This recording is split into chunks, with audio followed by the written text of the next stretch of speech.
Hi there, my name is Carrie. I'm a digital artist and today I'll be trying out gouache for the very first time. I'm actually using this set from Arrtx, their premium gouache set with 9 colors.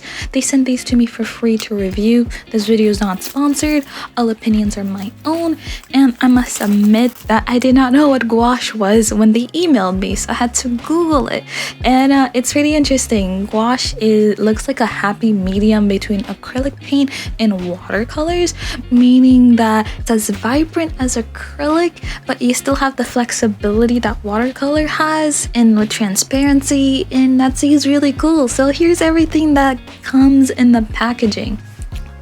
The packaging for the paint itself is in these circular round things, and I find that interesting, but at the same time in practical use it makes it really hard to open after you use the paints for a while. Like after this whole painting video, I got a little bit of paint stuck on the edge and it made it really hard for me to open up my white paint and then some of the other colors, so that's kind of a bummer. And the star pupil of my drawing today will be May, her panda form from Turning Red. It's a new Disney movie on Disney Plus about this girl going through puberty and she turns into a giant red panda, and it's really cute and I loved it.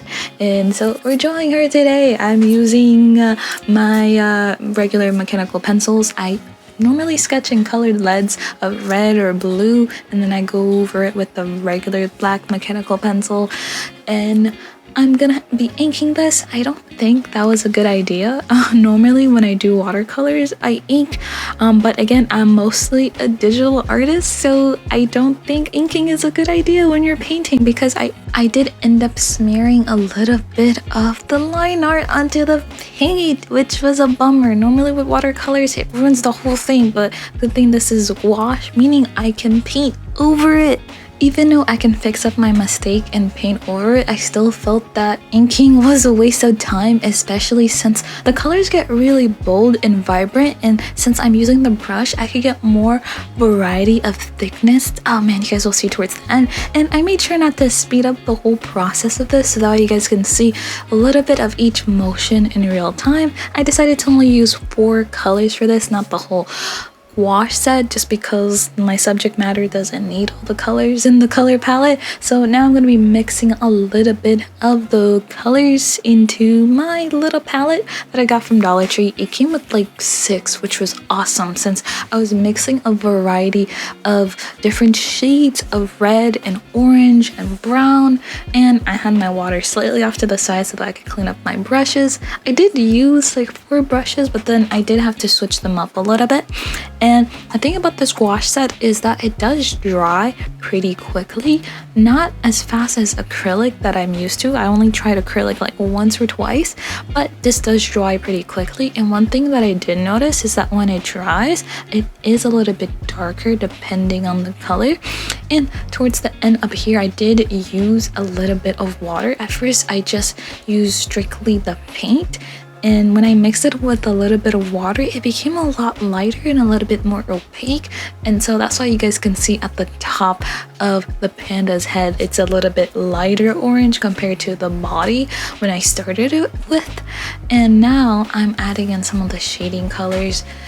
I was very nervous by adding this part in the drawing since I thought the colors were a little bit too bold, but good thing gouache is very forgivable. I was able to go back in with a little bit of orange and a little bit of water to like feather some of those colors in, so it blends a lot better with the orange color body, which was really nice. I think gouache really fits my painting style, and I was able to go in with the red and feather out her cheeks to give her more of a flushed look, and it was really nice.